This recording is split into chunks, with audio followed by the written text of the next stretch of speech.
పునరుద్ధానం, రిజరెక్షన్ అనే యొక్క మాట ఇక లోకంలోని ఏ ఒక్కరికి సంబంధించింది కాదు.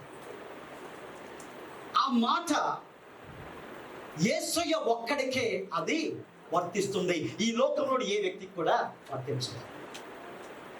అసలు ఈ పునరుద్ధానం అనే దానికి అర్థాన్ని మనం చూసినప్పుడు, ఒక వ్యక్తి మరణించిన తర్వాత బ్రతికి శాశ్వతముగా జీవించడమే పునరుద్ధానం. ఏంటండి? ఒక వ్యక్తి పుట్టిన తర్వాత ఏమవుతాడు? మరణిస్తాడు. మరణించిన తర్వాత తిరిగి లేవటం, మళ్ళా ఇంకా చనిపోకుండా శాశ్వతంగా జీవించడం. అలాంటి వ్యక్తులు ఎవరైనా ఈ లోకంలో ఉన్నారా? ఒకే ఒక వ్యక్తి ఉన్నారు. ఆయన పేరు జీవాధిపతి అయిన యేసు. ఆయన పేరు మృత్యుంజయుడైన యేసు. చెప్పండి, దేవుడు మహిమపడతా.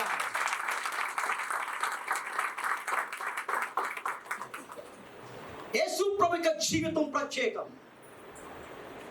Jesus life is a special life.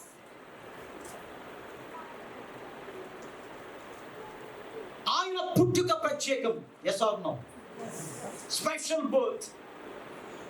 సృష్టికి అతీతంగా ఆయన జన్మించాడు. ప్రత్యేకం. లోకం నవ్వింది. కన్యకేంటి గర్భవతి అవటం ఏంటి? ఇంపాసిబుల్.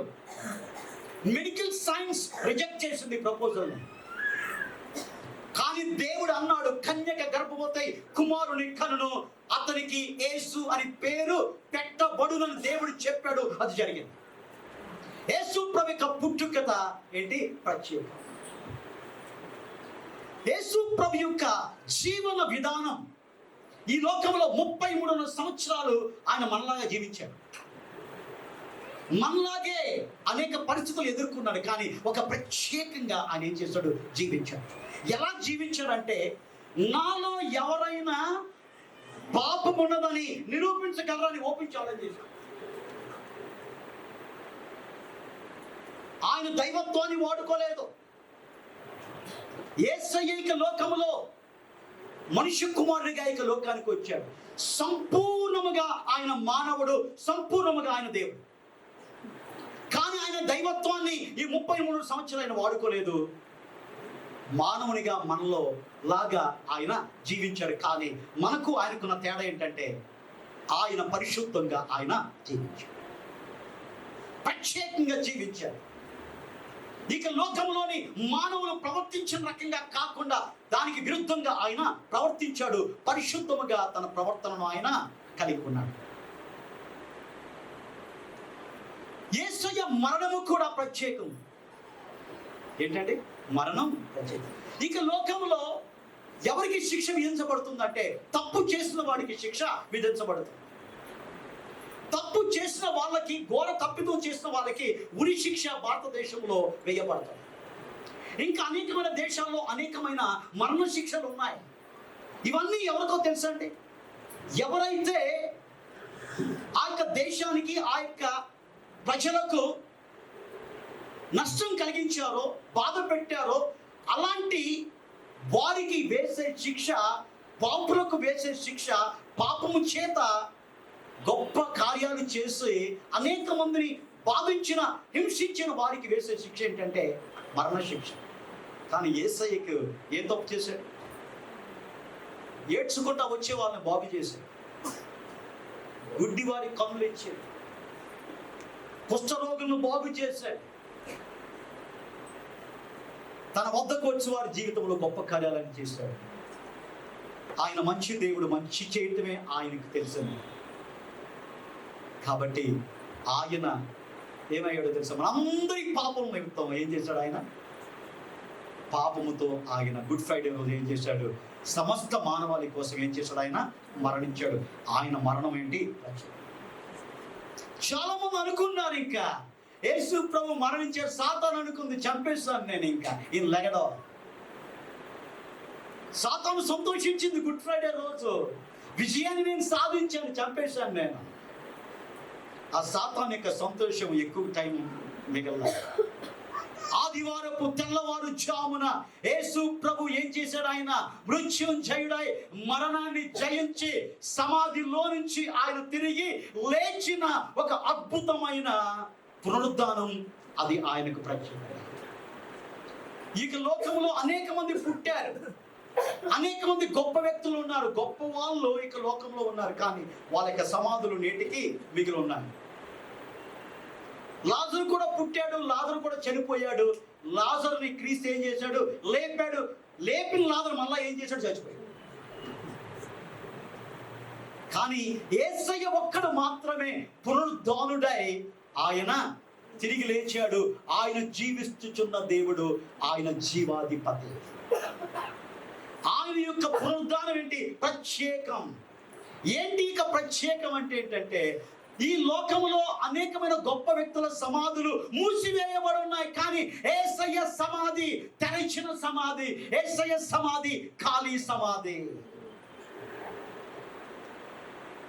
యేసయ్య సమాధి జయించి తిరిగి లేచిన తర్వాత 40 దినాలు అనేక ప్రత్యక్షతలుగా ఆయన చూపించాడు. అనేక మంది కనపడ్డాడు. 40 దినాలు అయిన తర్వాత ఆయన తండ్రి దగ్గరికి ఏమయ్యాడు? ఆరోహణమయ్యాడు. అది కూడా ఒక ప్రత్యేకత.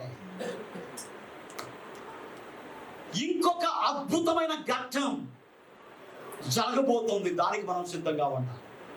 ఇవన్నీ జరిగినాయి. ఇంకా ఒకటి ఉంది, అదేంటంటే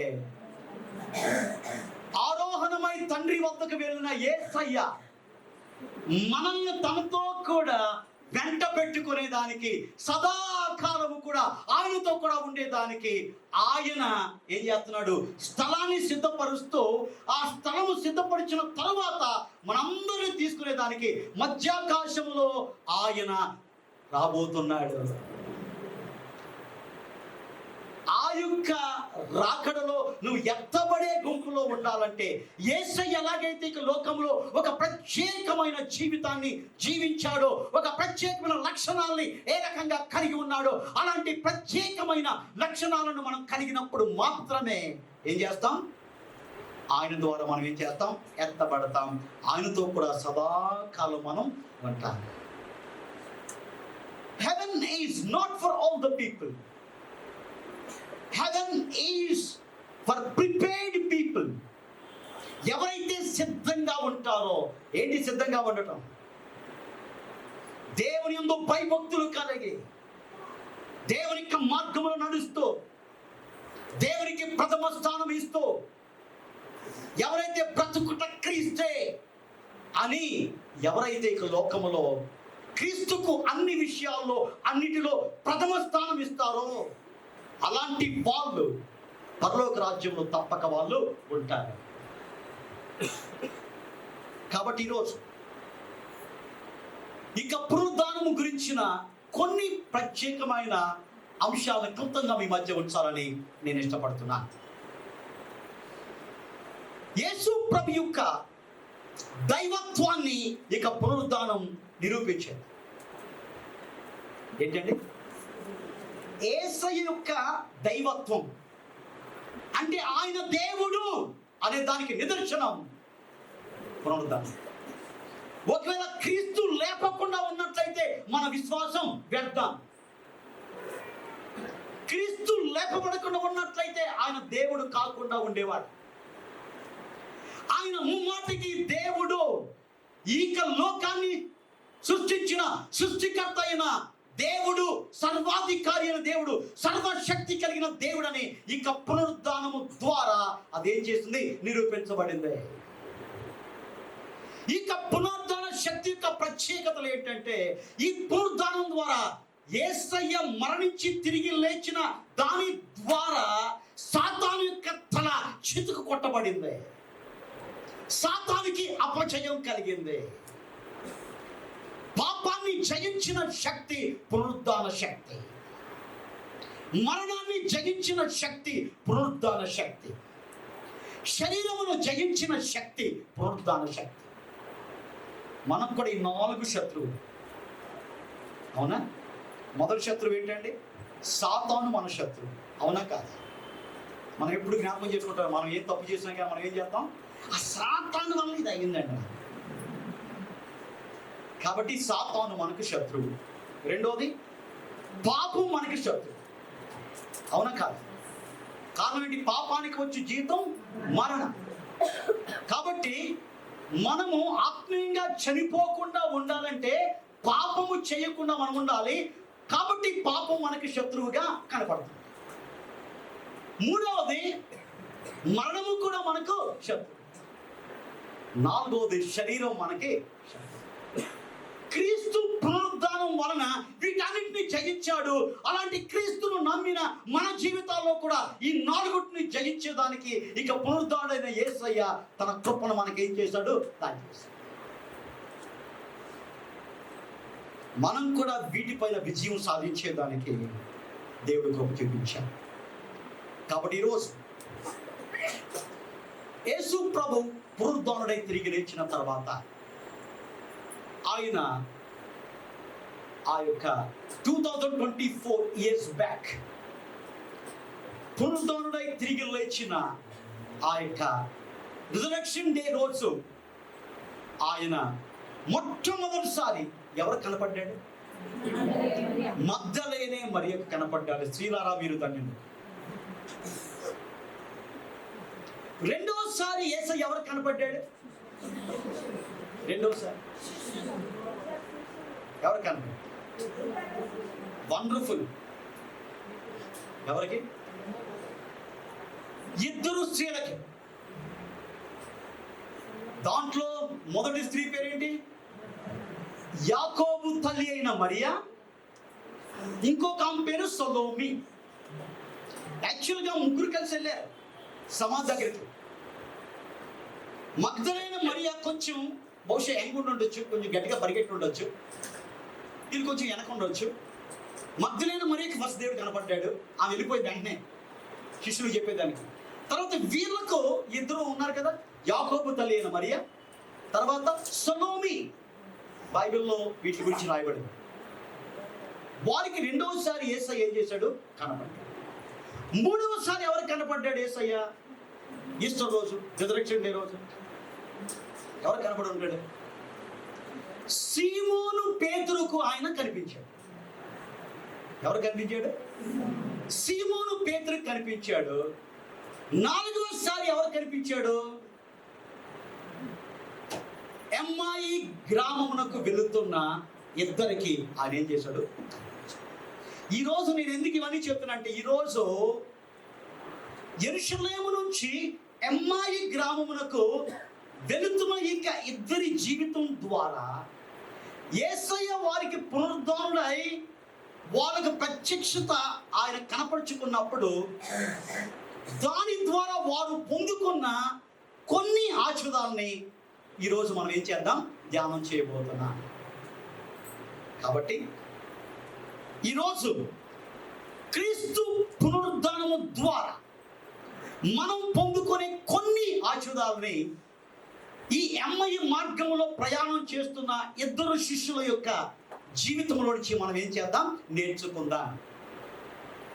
ఇది లూకా సువార్త 24వ అధ్యాయము 13 నుంచి 32 వచనాల వరకు రాయబడింది. ఒకసారి మీరు నోట్ చేసుకోండి. ఇప్పుడు చదవద్దు, ఇప్పుడు చదివేదానికి మీ తలల కింద దించొద్దు. ఇంటికి వెళ్ళిన తర్వాత చదవండి. ఎప్పుడైనా దేవునికి మందిరానికి వచ్చినప్పుడు బైబిల్ని తీయమన్నప్పుడే బైబిల్ తీయండి. తర్వాత ఏం చేయాలంటే, వచ్చిన ప్రతి ఒక్కరు కూడా ఆ యొక్క మాటలను ఆలకించేదానికి ఎవరు ప్రసంగికుడైనా ఆ ప్రసంగికుడిని ఏం చేయాలి? మనం చూడాలి. అర్థమైందా? కాబట్టి అలాంటి మంచి ప్రవర్తన ఇక జీవితంలో కలిగి ఉండేదానికి నువ్వు తీర్మానం తీసుకో. ఓకే? కాబట్టి లూకా సువార్త 24వ అధ్యాయం 13 నుంచి 32 వచనాల వరకు ఉన్న భాగాన్ని మనం చూసినప్పుడు ఇంకా కొంతమంది తల కింద దించుకున్నారు. ఎందుకు దించుకున్నా అర్థం అవ్వట్లేదు. ఏది ఉంచి అంత నాకు తెలియదు. గుమ్మములారా మీ తలలో పైకెత్తండి, నీతి గల రాజు ప్రవేశించినట్లు తల పైకెత్త. సాతాను తల దించుకో. యేసయ్య పునరుద్ధానుడై తిరిగి లేచాడు. తల ఎత్తుకో, తల దించుకో. సరే, ఇంకా నేను దించి ఉంటానంటే దేవుడు నిన్ను కాపాడును కాక. That's all. Okay, right. మనం చదువుకునే వాక్య భాగంలో లూకాసు వార్త 24వ అధ్యాయంలో ఒక స్తంభం కనబడుతుంది. నేను క్లుప్తంగా మీకు చెప్తాను, తర్వాత కొన్ని పాయింట్స్ మీకు చెప్తాను. నేను ఇక్కడ యెరూషలేముకు ఆమడ దూరంలో ఒక ఊరు ఉంది. ఆమడ అంటే ఏంటి? మనకు వడ తెలుసు, ఈరోజు బ్యాప్టిజంతో కలిసి మనం తిన్నాం. ఆమడ అంటే ఇది ఒక మెజర్మెంట్. మనం ఎలా కిలోమీటర్లు చెబుతామో, ఎలాగ మైళ్ళని మాట్లాడతామో, ఆమడ దూరం అంటే ఆ రోజుల్లో 7.5 మైల్స్. ఏంటి? యెరూషలేముకు ఆమడ దూరంలో అంటే యెరూషలేముకి ఎంఐకి మధ్యలో డిస్టెన్స్ ఎంత అంటే 7.5 మైల్స్, అప్రాక్సిమేట్గా 15 కిలోమీటర్స్. ఎంత అండి? 15 కిలోమీటర్లు. ఓకే, ఈ యొక్క 7.5 మైల్స్లో 15 కిలోమీటర్లో ఇద్దరు యెరూషలేము నుంచి ఎక్కడికి వెళ్తున్నారు? ఎంఐలోనికి వెళ్తున్నారు, ఆ ఊరికి వెళ్తున్నారు. వాళ్ళిద్దరూ కూడా వెళ్తున్నప్పుడు యేసయ్య వాళ్ళ మధ్యకు, యేసయ్య ఎవరో గుర్తుపట్టకుండా వారికి కన్నులు ఏమైపోయింది? మైలు. కాబట్టి ఎవరైనా ఒక వ్యక్తి మనకి జతలో వస్తున్నాడని చెప్పి, అయ్యో పర్లేదు, ఎప్పుడు మన ఇద్దరం ఏం మాట్లాడుకుంటాం, మూడో వాడు ఒకడు ఉన్నారు కదా, ఆయనతో మాట్లాడగలిగాము మొదలెట్టి యేసయ్య ప్రశ్న అడిగాడు, ఏంటి డలగున్నారు? ఏంటి డలగున్నారేంటి? ఏంటి మీలో ఉషా కనిపెత్తలేదు? అసలు ఏం జరిగింది? అప్పుడు దాంట్లో మొదలెట్టాడు, వాడు కొంచెం ఎక్కువ మాట్లాడుతాడు అనుకుంటా. ఆడు స్టార్ట్ చేశాడు, ఏంటయ్యా నువ్వు విచిత్రంగా అడుగుతున్నావు? ఏం జరిగిందో నీకు తెలీదా? ఏం జరిగింది తెలియదా? నువ్వు ఎక్కడి నుంచి ఊడిపడ్డావా? అసలు యెరూషలేములో ఏం జరిగింది నీకు తెలీదా? మన ప్రధాన యాజకులు, ఈ రోమా ప్రభుత్వం ఏ రకంగా ఒక ఆయన సిలువేశారో తెలియదు. ఆయన మెస్సయ్య అనుకున్నాం మేము, ఆయన మమ్మల్ని రక్షిస్తాడు అనుకున్నాం. కానీ ఏం చేశారు? అన్యాయంగా ఈయన ఏం చేశారు? సిలువేశారు. మరి దుఃఖం కాదా? అందుకే మేము దుఃఖంగా ఉన్నాం. తర్వాత ఏమైంది? ఇంకా ఆ పట్ల ఇంకోటి మొదలెట్టాడు. ఆయన అన్నాడంట, ఏమని అన్నాడు? ఆయన బతికినప్పుడు అన్నాడంట, నేను చనిపోయి 3వ దినాన మళ్ళీ తిరిగి లేస్తాను నేను అన్నాడంట. అది నమ్మి కొంతమంది స్త్రీలు ఏం చేశారు? దాని అర్థం ఏంటి తెలుసా? దేవుడు పురుషులు చెప్పాడు, స్త్రీలు చెప్పాడు, కానీ ఎక్కువ నమ్మింది ఎవరిని? ఎక్కువ నమ్మింది ఎవరు? అమ్మా, మీ కుటుంబాలు బాగుపడాలంటే ఫస్ట్ మీరు దేవుని నమ్మని. ఎక్కువ నా భర్త నమ్మట్లేదు, నా భర్త దేవుని దగ్గర. ఫస్ట్ నువ్వు సరిగా ఉంది, నువ్వు కరెక్ట్గా దేవుని దగ్గర, నువ్వు కరెక్ట్గా దేవుని నమ్ము, ఆటోమేటిక్గా ఫుల్ బెటాలియన్ దేవుణ్ణి నమ్ముతావు. కాబట్టి ఇక స్త్రీలు ఏం చేశారు? దేవుడు అందరికీ చెప్పినా కానీ స్త్రీలు నమ్మి ఏం చేశారు? ఆదివారం పెందల కడన ఏం చేశారు? వెళ్ళారంట. వెళ్ళి ఆ సమాధిని చూశారంట. కానీ విచిత్రం అయ్యారు, ఆ సమాధి రాయి దొర్లించబడిందంట. ఆ యొక్క సమాధిలో ఎవరు లేరు, ఖాళీగా ఉంది. ప్రేత వస్త్రాలు ఉన్నాయి, వస్త్రాలు చుట్టబడి ఉన్నాయి. ఇది చూసిన తర్వాత మాకేమైందంటే గందరగోళంతో మేము ఉన్నమాట అని ఇది చెప్తుంటే అప్పుడు యేసయ్య ఏమన్నాడు తెలుసా? ఓ ఈ మందమతులారా, దేవుని యొక్క మాటలను విశ్వసించని మూర్ఖమైన జనాంగమా, ఆయన తిరిగి లేస్తాడని చెప్తే తిరిగి లేస్తాడు, తిరిగి లేస్తాడు అని ఎప్పుడైతే చెప్పాడో అప్పుడు వీళ్ళు నడుచుకుంటూ వెళ్తున్నారు. అదే టైంలో ఎక్కడికి వచ్చింది? ఎంఐ గ్రామం వచ్చేసింది. ఎంఐ గ్రామంలో వారి ఇల్లు వచ్చేసింది. అప్పుడు వెంటనే వీళ్ళు ఏం చేశారంటే, మాతో ఇక్కడ కలిసి ఇంత సమయం గడిపావు, నువ్వు భోజనం చేయకుండా ఎలా వెళ్తావు? నువ్వు మా ఇంటికి రా, మా ఇంటికి వచ్చి నువ్వు భోజనం చేయాలి కంపల్సరీ. రాత్రి అయిపోయింది, మాతో రెస్ట్ తీసుకో, ఇక్కడే ఉండు, మార్నింగ్ నువ్వు వెళ్ళిపోదు. యేసయ్య వాళ్ళతో కూడా కలిసి ఎంఐ అనేక గ్రామంలో ఒక ఇంట్లోనికి వచ్చాడు. అప్పుడు యేసయ్య ఒక రొట్టెను పట్టుకున్నాడు, కృతజ్ఞతాస్తుతులు చెల్లించాడు, దాన్ని విరిచి అక్కడ వాళ్ళకి ఇచ్చినప్పుడు ఏమవుతుందో తెలుసా? వాళ్ళ కన్నులు ఏమైంది? ఈ పరిశుద్ధ బల్ల ఆరాధనలో నువ్వు ఎప్పుడైతే రొట్టె విరుస్తావో నీ కన్నులు కూడా ఏమవుతాయి? ఆత్మీయ కన్నులు తెరవబడతాయి. అందుకని ఇక బల్ల ఆరాధనలో నువ్వు పాల్గొనాలి. ఈ బల్ల ఆరాధనని త్రోసివేస్తే కన్నులు ఇంకా మూసిపోయిపోయి గుడ్డోడు అయిపోతావు. దేవుని యొక్క గొప్పతనం గుర్తిరగకుండా గుడ్డివాడిగా నీ యొక్క జీవితంలో జీవిస్తావు. కానీ ఇక పరిశుద్ధ బల్ల సహవాసంలో అయోగ్యముగా కాకుండా యోగ్యముగా దీంట్లో నువ్వు పాల్గొన్నప్పుడు నీ జీవితంలో కలిగేది ఏంటంటే నీ యొక్క కన్నులు ఏం చేస్తాయి? విప్పబడతాయి. ఆ కన్నులు ఎవరిని చూసినాయి? యేసయ్యను గుర్తుపడతాయి. ఎప్పుడైతే యేసయ్యను గుర్తుపెట్టారో ఇంకా వాళ్ళ యొక్క జీవితంలో సంతోషం, సమాధానం. యేసయ్య వెంటనే ఏం చేశాడంటే అదృశ్యుడు. ఇక పునరుద్ధానం ద్వారా ఇంకొక ప్రత్యేకత ఏంటంటే మామూలు శరీరంగా కనపడుతుంది, అదృశ్య శరీరంగా కూడా కనపడుతుంది. అది యేసయ్య అది చేసి చూపించాడు. వాళ్ళ దగ్గర ఏమైపోయాడు? ఉన్న కూర్చున్న యేసయ్య ఏం చేశాడు? అదృశ్యుడైపోయాడు. అలాగే శిష్యులు తలుపులు మూసుకొని కిటికీలు మూసుకొని ఉన్న టైంలో ఏం చేశాడు? నేను బయట ఉన్నాను, తలుపు తీ అన్లా. ఏమన్నాడు ఆయన? అదృశ్యముగా ఆయన వచ్చాడు. అది పునరుద్ధానుడైన వ్యక్తిలో ఉండే లక్షణం. అది యేసయ్యలో మాత్రమే అది ఉంది. ఈ లోకంలో ఎవ్వరికీ కూడా అలాంటి లక్షణాలు లే. తర్వాత యేసయ్య అదృశ్యుడై వెళ్ళిపోయిన తర్వాత వీళ్ళు ఒక అద్భుతమైన మాట మాట్లాడారు. అబ్బా, ఆయన మనతో మాట్లాడేటప్పుడు మన హృదయాలు ఏమైపోతున్నాయి? మండిపోతున్నాయి కదా. ఏమంటది? ఎదురుపైన మంట కదా.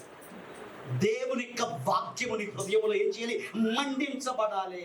ఆ మంట మన యొక్క జీవితాల్లో కలిగి ఉండాలి అని చెప్పి వాళ్ళు చేసిన ఇంకొక పని ఏంటంటే వెంటనే రాత్రి అయిపోయిందండి, ఈ మార్నింగ్ వెళ్దాం అనుకోలే. వెంటనే వాళ్ళు ఏం చేశారు? శిష్యుల దగ్గరికి వెళ్ళి యేసు ప్రభువు తిరిగి లేచాడు, దానికి మేము సాక్షులం అని ఏం చేశారు? వాళ్ళు ప్రకటించారు.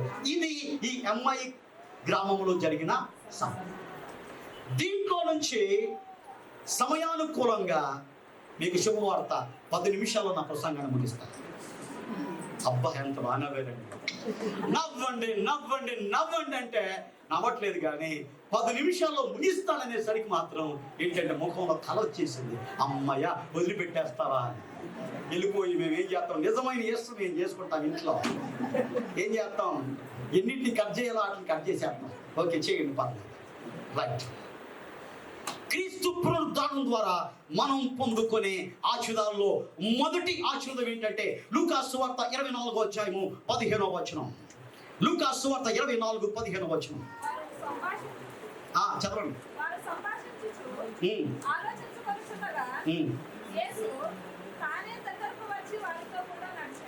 వారితో కూడా యేసయ్య ఏం చేశాడు?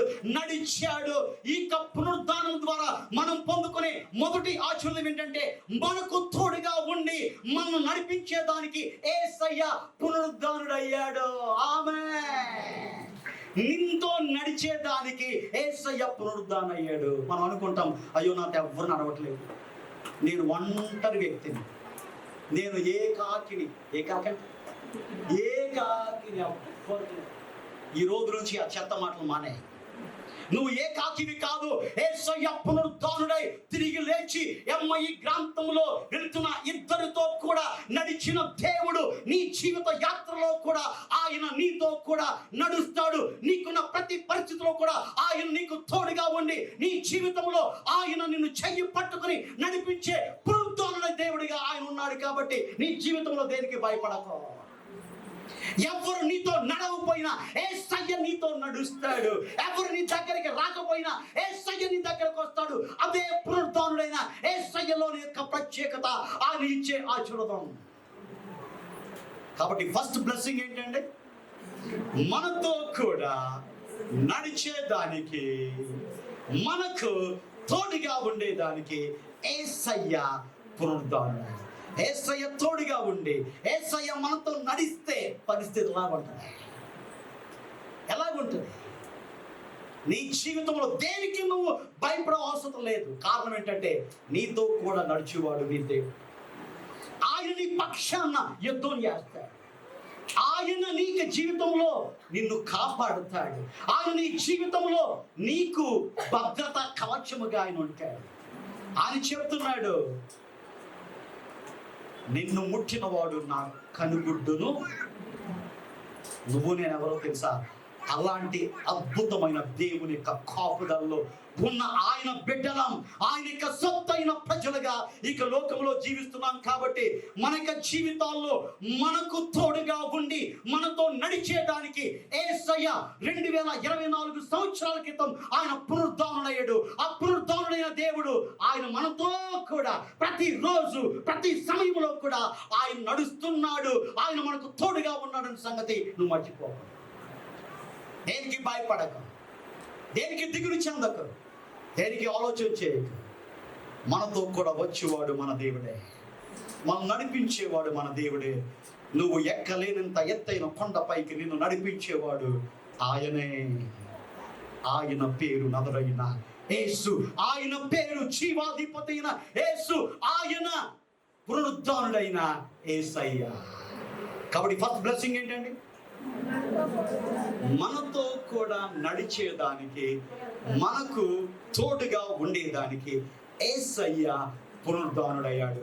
పునరుద్ధానుడైన యేసయ్య ఎమ్మాయి గ్రామంలో వెళ్తున్న ఇద్దరితో కూడా నడిచాడు. ఇద్దరికి ఏం చేశాడు? తోడుగా ఉన్నాడు. వాళ్ళకు తోడుగా ఉన్న దేవుడు, వాళ్ళతో నడిచిన దేవుడు మనకు తోడుగా ఉండి మనతో కూడా ఆయన నడుస్తాడు. రెండోది మనం గమనించినప్పుడు లూకా సువార్త 24:17 చదవండి. లూకా సువార్త 24:17.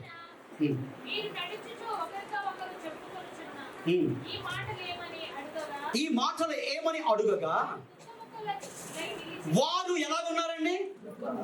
దుఃఖముఖులై వాళ్ళు ఉన్నారు. దీంట్లో నుంచి మనం నేర్చుకోవాల్సిన రెండవ బ్లెస్సింగ్ ఏంటంటే, రిజరెక్షన్ ద్వారా, యేసయ్య పునరుద్ధానుడై తిరిగి లేవటం ద్వారా మన జీవితాల్లో మనం పొందుకునే రెండవ ఆశీర్వాదం ఏంటంటే, మన దుఃఖములో నుండి ఆదరించుటకు క్రీస్తు పునరుద్ధానుడై ఉన్నాడు. నువ్వు ఏ దుఃఖములో ఉన్నావో, ఏ బాధలో ఉన్నావో, ఏ కన్నిటిలో ఉన్నావో, ఏ పరిస్థితి నీకు నిరాశ నిస్సుఖ తీసుకొస్తుందో, నీకు శుభవార్త, యేసయ్య పునరుద్ధానుడై తిరిగి లేచాడు. ఎందుకంటే నీ దుఃఖ దినములు సమాప్తం చేసి ఆ దుఃఖముని ఆనంద బాష్పాలుగా ఆయన ఏం చేస్తాడు?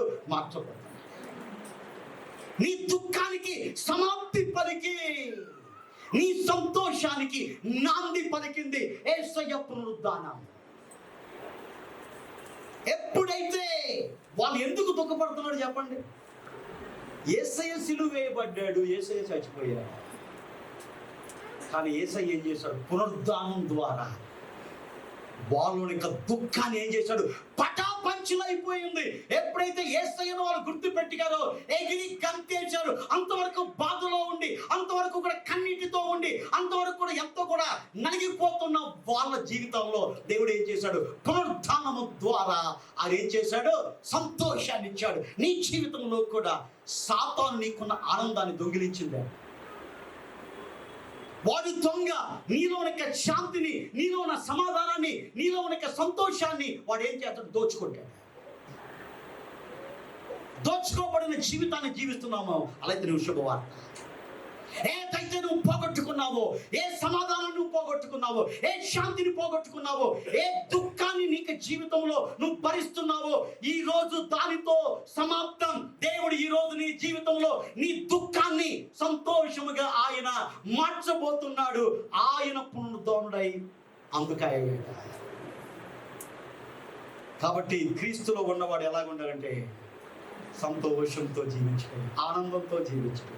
కారణం ఏంటంటే దేవుడు నాకు తోడుగా ఉండి నడుస్తున్నాడు. రెండోది ఏం చేస్తాడంటే, నా యొక్క జీవితంలో ఆయన ఏం చేస్తాడు? నా దుఃఖాన్ని తొలగించి నన్ను ఏం చేస్తాడు? ఆదరిస్తాడు. ఇక లోకంలో మనుషులు నిన్ను కొంత సమయం ఆదరించవచ్చు, కొంత సమయం నీ బాధలో వాళ్ళు ఉండొచ్చు. కానీ నీతో కూడా సదాకాలము నిన్ను ఆదరించు వాడు ఎవరో తెలుసా? ఆయన పునరుద్ధానుడైన యేసయ్య. చెప్పండి కూడా దేవుడు అయిపోతాడు.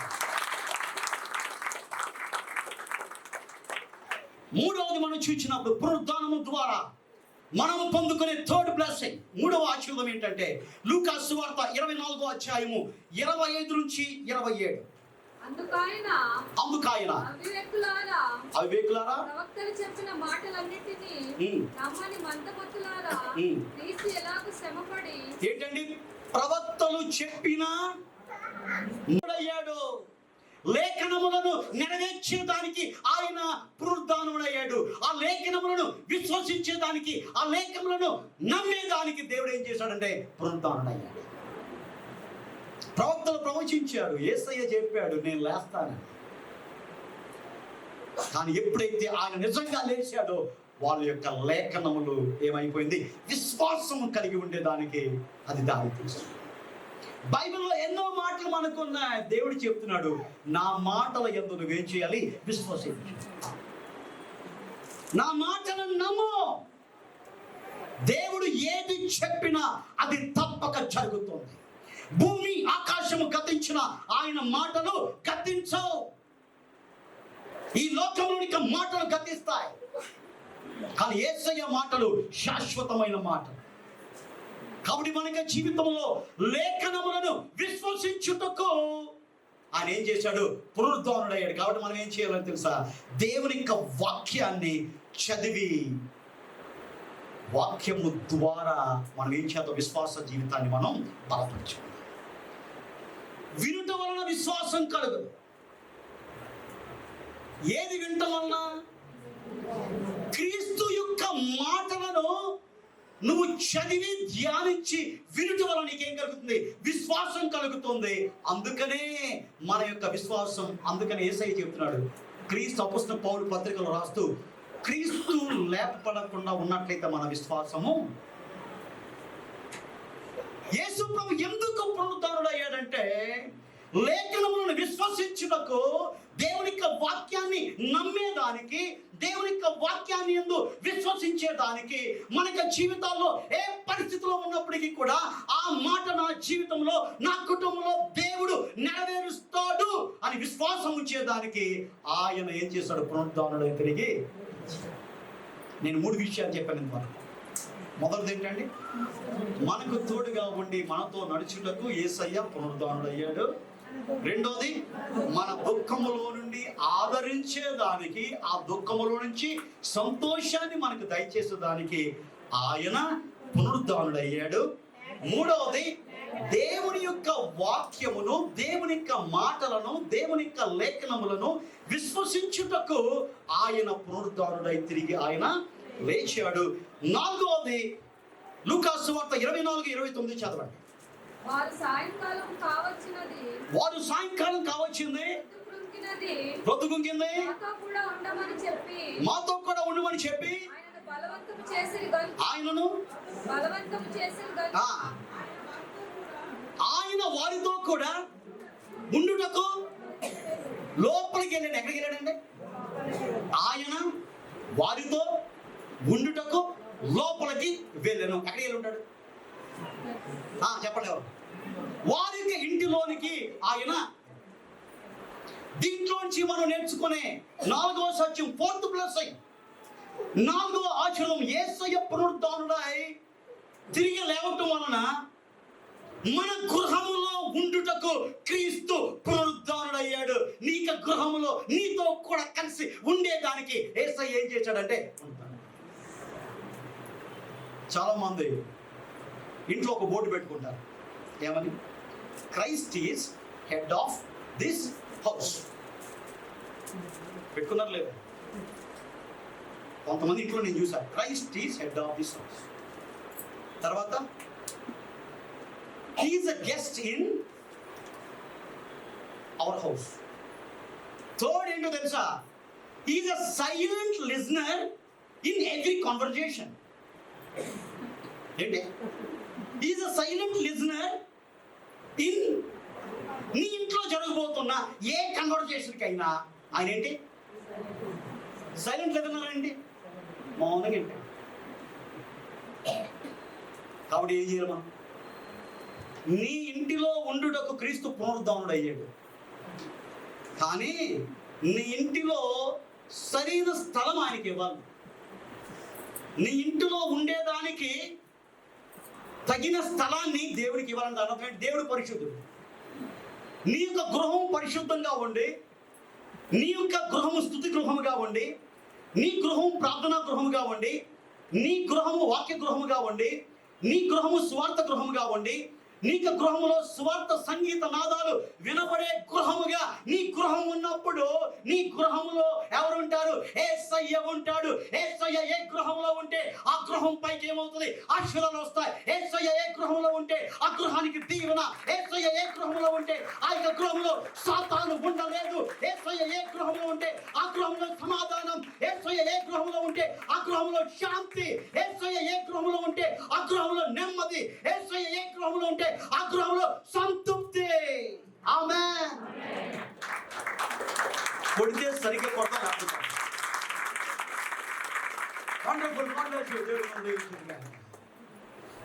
కాబట్టి యేసు ఉన్న గృహముగా మన గృహం ఉండేదానికి, నీ గృహములో యేసయ్య ఉండేదానికి, నీకు ఆతిథ్యాన్ని స్వీకరించేదానికి, నీకు గృహములో నీతో కూడా కలిసి ఉండేదానికి 2024 సంవత్సరాల క్రితం యేసయ్య పునరుద్ధానుడయ్యాడు. అర్థమైందా? పునరుద్ధానం అంటే ఏంటో తెలుసా? పునరుద్ధానం ఏం జరిగిందో తెలుసా? ఇదండి. దీని ద్వారా మనకు బ్లెస్సింగ్, మనకే కాదు సమస్త మానవాళికి. ఆయన అంగీకరించిన వారి జీవితంలో, ఆయన అంగీకరించని వారి జీవితంలో కూడా ఇక పునరుద్ధానం ఏంటంటే ఒక నిరీక్షణ పుట్టించేది. ఆఖరిగా లూకా సువార్త 24:31. వారి కన్నులు తెరవబడి ఆయనను గుర్తుపట్టిరి. సరైన రీతిలో క్రీస్తును మనం గుర్తించడానికి ఆయన పునరుద్ధానుడయ్యాడు. ఇంతవరకు కూడా చూడవలసిన రీతిలో నువ్వు క్రీస్తును చూడట్లేదు. క్రీస్తు పట్ల సరైన దృక్పథం నీకు లేదు. క్రీస్తుకు ఇవ్వాల్సిన మర్యాద నువ్వు ఇవ్వట్లేదు. క్రీస్తును ఒక వ్యక్తి వలె చూస్తున్నావు తప్ప నిన్ను రక్షించిన రక్షకుడని, నరకాల నుంచి తప్పించే ఒక అద్భుతమైన రక్షణకు అధిపతి అయిన జీవాధిపతిని నువ్వు గుర్తించలేకపోతున్నావు. యేసయ్య ఎందుకు పునరుద్ధానుడై తిరిగి లేచాడంటే, వాళ్ళకి ఎందుకు కనపడ్డాడంటే, ఎప్పుడైతే ఆయన్ను సరిగా గుర్తించే దానికి మన కళ్ళు ఏమైపోయినాయి. కాబట్టి నీ కన్నులు తెరవబడ్డాయి. డబ్బు చూస్తే నీ కన్నులు తెరిచిపోతాయి. ఈ లోకములు అన్నిటి కన్నులు తెరిచిపోతాయి. కానీ యేసయ్య దగ్గరకు వచ్చేసరికి మాత్రం కన్నులు మూసిపోతాయి. అనుకుంటారు ధ్యానంలో ఉన్నారు. ఏ ధ్యానం? ఏ ధ్యానం?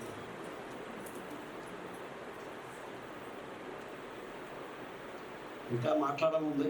కొత్త వాళ్ళు వచ్చారు, భయపడతారు. సరే సరే, సరైన రీతిలో క్రీస్తును మనం గుర్తించేదానికి ఆయన అంటే యేసయ్య ఏం చేశాడు? సరైన రీతిలో గుర్తించేశాడు. యెహోవా దేవుడిని రుచి చూచి తెలుసుకో. ఇక లోకంలోని అన్ని రుచుల్లో శ్రేష్టమైన రుచి ఎవరి దగ్గర ఉందో తెలుసా?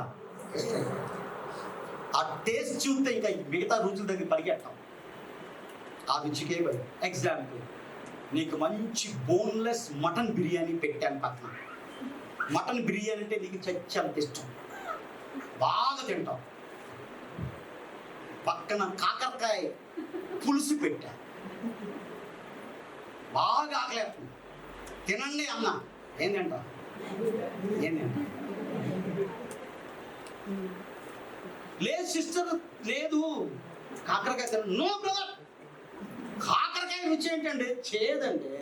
ఇదంటే జిహ్వకు మధురం, నోట్లో ఇప్పుడే లాలాజలం ఊరిపోతుంది. అవునా? నీ లైఫ్లో అదే. ఈస్టర్ రోజు నువ్వు గమనించవలసిన ఏంటి తెలుసా? ఈ పునరుద్ధాన ఆదివారానికి నువ్వు ఎందుకు వచ్చావో తెలుసా? క్రీస్తు రుచిని తెలుసుకో. ఆయన వంటి వారు ఎవరూ లేరు. ఆయన లాంటి వ్యక్తి నీ జీవితంలో ఎవరూ లేరు. ఆయనలాగా దీవించేవారు ఎవరు లేరు. ఆయనలాగా నీ జీవితంలో ఆచరించేవారు ఎవరో లేరు. ఆయనలాగా నిన్ను అర్థం చేసుకునేవారు ఎవరో లేరు. ఆయనలాగా నిన్ను ప్రేమించేవారు ఎవరు లేరు. ఆయనలాగా నిన్ను క్షమించేవారు ఎవరు లేరు. ఆయనలాగా సహించేవారు కూడా ఎవరు లేరు. ఆయనలాగా ఓడ్చుకునేవారు కూడా ఎవరు లేరు. ఆయన రుచిని తెలుసుకో. ఆయన రుచిని తెలవాలంటే ఆత్మీయ కన్నులు తెగవు. ఆయన చూడాలంటే శారీరక నేత్రాలు మూసుకుపోవాలి, ఆత్మీయ నేత్రాలు వెలిగించబడాలి. ఆఖరిగా లూకాసు వార్త 24:33-36 చదవండి త్వరగా. ఆ గడియలోనే ఆ గడియలోనే వారు లేచి వారు లేచి యెరూషలేముకు ఏం చేశారు? తిరిగి వెళ్ళి తర్వాత ఏం చేశారంటే అక్కడ ఉన్న శిష్యులు, మిగతా శిష్యులకి, యేసయ్య ఆయన లేచాడు, మేము దాన్ని చూసాం, మా ఇంట్లో ఉన్నాడు, మాతో నడిచాడు, అనేకమైన సంగతులు యేసుని గురించి వాళ్ళు తెలియజేశారు. ఆఖరి పాయింట్, యేసు ప్రభు యొక్క పునరుద్ధాన సువార్తను ధైర్యముగా ప్రకటించుటకు ఆయన పునరుద్ధానుడయ్యాడు. ఒకవేళ యేసయ్య పునరుద్ధానుడుగా అవ్వకుండా వారికి కనపడకుండా ఉంటే ఈ వార్తను వాళ్ళు ప్రకటించే వాళ్ళు. ఆ పునరుద్ధాన సువార్తను ధైర్యముగా, కారణం ఏంటో వాళ్ళు చూశారు, అనుభవించారు. దాన్ని ధైర్యముగా ఇతరులకు తెలియజేసేదానికి, ఆ పునరుద్ధాన సత్యాన్ని వివరించేదానికి యేసయ్య ఏమయ్యాడు? పునరుద్ధానుడు. ఇది మన యొక్క జీవితాల్లో యేసయ్య పునరుద్ధానం ద్వారా మనం పొందుకున్న 6 బ్లెస్సింగ్స్ చాలా ఉన్నాయి, కానీ 6 నేను చెప్తాను. మొదటిది ఏంటండి? మనకు తోడుగా ఉండి మనతో నడుచుటకు యేసయ్య ఏం చేశాడు? పునరుద్ధానుడయ్యాడు. మన దుఃఖములో నుండి మనం ఆదరించేదానికి ఆయన పునరుద్ధానుడయ్యాడు. లేఖనములను విశ్వసించేదానికి ఆయన పునరుద్ధానుడయ్యాడు. మన గృహములో ఉండి మన గృహములో అద్భుత ఆశ్చర్య కార్యములు చేసేదానికి ఆయన పునరుద్ధానుడయ్యాడు. సరైన రీతిలో క్రీస్తును మనం గుర్తించేదానికి ఆయన పునరుద్ధానుడయ్యాడు. ఆఖరిగా యేసు ప్రభు యొక్క పునరుద్ధాన సువార్తను ధైర్యంగా ప్రకటించుటకు ఆయన పునరుద్ధానుడయ్యాడు. కాబట్టి ఇక పునరుద్ధాన ఆదివారం ఆరాధనలో ఉన్న మనమందరం కూడా ఈ 6 బ్లెస్సింగ్స్ ని మనకి జీవితంలో పొందుకొని మనకి ఇళ్ళకు మనం తిరిగి వెళ్దాం. దేవుడు మిమ్మల్ని దీవించును గాక. ఆమేన్.